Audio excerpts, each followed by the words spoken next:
दिखे नहीं। ट्रक चालकों ने गांधी पार्क नूंह पहुंचकर किया विरोध प्रदर्शन, डीसी को दिया ज्ञापन। बता दें कि हरियाणा में सबसे ज़्यादा ट्रक ड्राइवर नूंह जिले में हैं। सरकार के द्वारा पास किए गए नए कानून से ट्रक ड्राइवर बेहद गुस्से में हैं। सैकड़ों ट्रक ड्राइवरों ने मंगलवार को गांधी पार्क नूंह में एकत्रित होकर गांधी जी के स्टैच्यू पर माल्यार्पण किया और उसके बाद प्रदर्शन करते हुए लघु सचिवालय पहुंचकर उपायुक्त नूंह के माध्यम से राष्ट्रपति भारत सरकार को अपनी मांगों से जुड़ा हुआ ज्ञापन सौंपा। ट्रक चालकों के समर्थन में अब समाजसेवी, स्थानीय राजनेता भी खुलकर सामने आने लगे हैं। सभी ने एक स्वर में कहा कि सरकार जो काले कानून लेकर आई है उससे ट्रक चलाना अब मुश्किल हो जाएगा। सड़क हादसा होने की सूरत में न केवल अब ट्रक ड्राइवर को लंबे समय तक जेल में रहना पड़ेगा बल्कि उसे लाखों रुपए का जुर्माना भी भरना पड़ेगा। यह चालकों के हित में नहीं है। चालकों का कहना है कि देश के अर्थव्यवस्था को मजबूत बनाने में उनका भी अहम रोल होता है। हर माह वे हजारों किलोमीटर गाड़ी चलाते हैं और देश की अर्थव्यवस्था को मजबूत करते हैं। मामूली से वेतन में परिवार व बीवी बच्चों को छोड़कर वे गुजारा करने के लिए ट्रक ड्राइवरी का व्यवसाय करते हैं। जो कानून लाए गए हैं वह ट्रक ड्राइवर के हित में नहीं है। अगर सरकार ने इन कानून को वापस नहीं लिया तो ड्राइवर का प्रदर्शन और गति पकड़ेगा। कुल मिलाकर हरियाणा के नूंह में नए कानून का लगातार विरोध हो रहा है। इसके अलावा पूरे देश भर में अब नए कानून के खिलाफ कहीं न कहीं ड्राइवर एकजुट हुए प्रदर्शन करते हुए दिखाई पड़ रहे हैं। सबसे खास बात यह है कि अब कुछ राजनीतिक दलों और समाज सेवा से जुड़े लोगों का भी साथ भी इन चालकों को मिल रहा है। सरकार ने अगर जल्द ट्रक चालकों की हड़ताल का कोई समाधान नहीं निकाला तो खाने पीने की वस्तुओं पर भी कमर तोड़ महंगाई का असर दिखाई दे सकता है। क्या नाम है जी आपका? तैयब हुसैन घासेड़िया। देखिए, ये सर्वविदित है कि मेवात में रोजगार नहीं है और मेवात की अर्थव्यवस्था 80% ड्राइविंग के ऊपर डिपेंड करती है। और ये केवल मेवात का ही मसला नहीं है, पूरे देश का मसला है। और ड्राइविंग लाइन बहुत निचले दर्जे का काम है, मैं मानता हूँ। ये बेचारे ना धूप देखते, ना गर्मी देखते, ना सर्दी देखते, ना घर से 2-2, 4-4 महीने बाहर रहते हैं।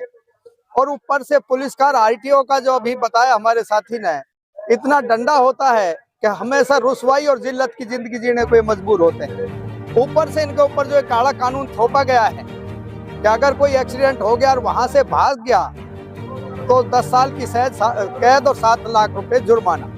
अगर नहीं भागेगा तो जनता मारेगी, भागेगा तो सरकार मारेगी, फिर ड्राइवर कहाँ जाएगा? मुझे ऐसा लगता है कि अगर इसी तरह के कानून अगर लागू हो गए तो देश में चक्का जाम हो जाएगा। देश का जो अर्थव्यवस्था है वो डावाडोल हो जाएगी। लोग जो जरूरी चीजें हैं उनके लिए भी तरस जाएगा देश का आम नागरिक। ये आम नागरिक की लड़ाई है, आम ड्राइवर। और ये ड्राइवर केवल ट्रांसपोर्ट से मतलब नहीं है। जो भी ड्राइवर है, चाहे वो कोई मर्सिडीज अपनी गाड़ी चला रहा हो, चाहे कितने ऊंचे से ऊंचा रईस हो, हर आदमी ड्राइविंग का काम करता है। तो मेरा ये मानना है कि पूरे देश की आवाम को इस कानून के खिलाफ खड़ा होना चाहिए और उस कानून का विरोध तब तक होना चाहिए जब तक ये सरकार इसको वापस नहीं ले ले। मेरा नाम कमांडो हिदायत खान है, समाज सुधार कमांडो टीम मेवात से।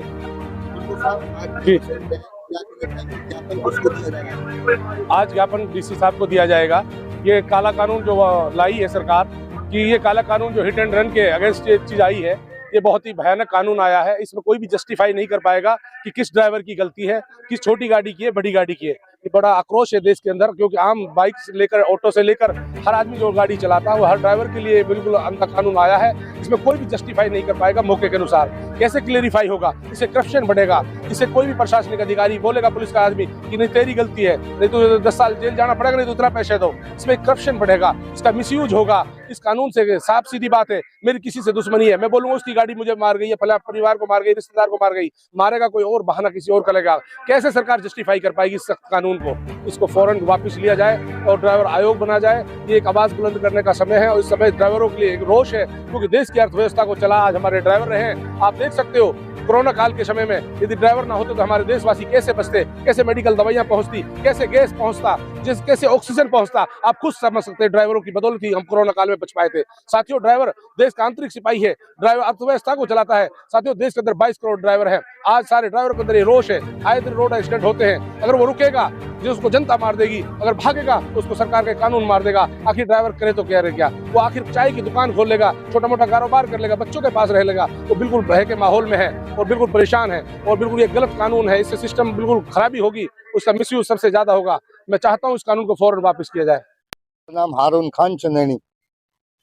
ये हम आज डीसी साहब को ज्ञापन दे रहे हैं और हमारी मांग है कि ये काला कानून वापस लिया जाए, नहीं तो फिर हम जंतर मंतर की तरफ कूच करेंगे।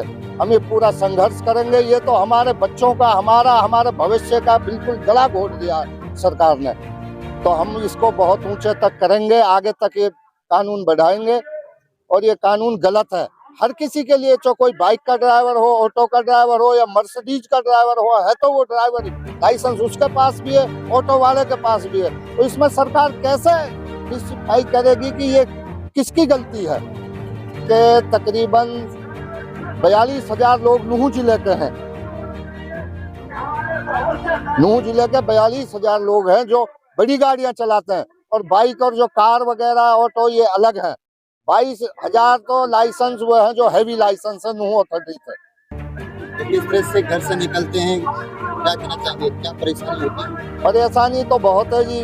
10 दिन में, 15 दिन में कोई बम्बई जा रहा, कोई बेंगलोर जा रहा, वैसे ही बहुत बड़ी परेशानी है। रास्ते में कहीं खाना मिलता है, कहीं नहाने के 4-4 दिन तो नहाए हो जाते हैं। बड़ी परेशानी है।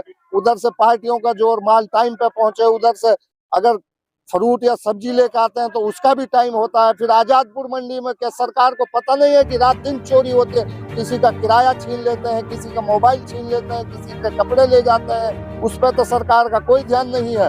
उधर राजस्थान में, एमपी में बॉर्डरों पर इतना बुरा हाल कर रखा है। 900 रुपए एक अंडरलोड गाड़ी से एंट्री है। राजस्थान में जयपुर में 22 आरटीओ घूमते हैं, हर किसी की 500 रुपए एंट्री है। ड्राइवर कैसे करे? मालिकों का भी बेचारों का बुरा हाल है। डीजल आसमान छू रहा है। खर्चे किसके मार्फत किसको ज्ञापन भेजा जा रहा है? अब यहाँ हम डीसी साहब को ज्ञापन देंगे, डीसी साहब अब आगे पहुंचाएंगे उसको, फिर ये आगे तक जाएंगे। हम जंतर मंतर पे भी राष्ट्रपति के नाम पर भेजेंगे और जंतर मंतर तक जाएंगे हम। मेरा नाम रईस खान है, मैं भारतीय कम्युनिस्ट पार्टी का राष्ट्रीय महासचिव हूँ। और जो कि सभी पत्रकार बिंदु जो आप लोग आए हैं, इनका सबसे पहले मैं धन्यवाद करता हूँ। और आप देख रहे हो आज जो इस सरकारें काले कानून लाई हैं, उनको वापस लेने के लिए अपने ड्राइवर भाई, आज आप देख रहे हो चंद लोग हैं, लेकिन आने वाले टाइम में ये लोग, अगर ये सरकार अपनी मानसिकता को ठीक नहीं करती, जिस कानून को वापस नहीं लेती, तो चक्का जाम करेगा कार्य करेंगी। इसमें भारतीय कम्युनिस्ट पार्टी अभी सरकार को अल्टीमेट दे रही है 15 दिन का।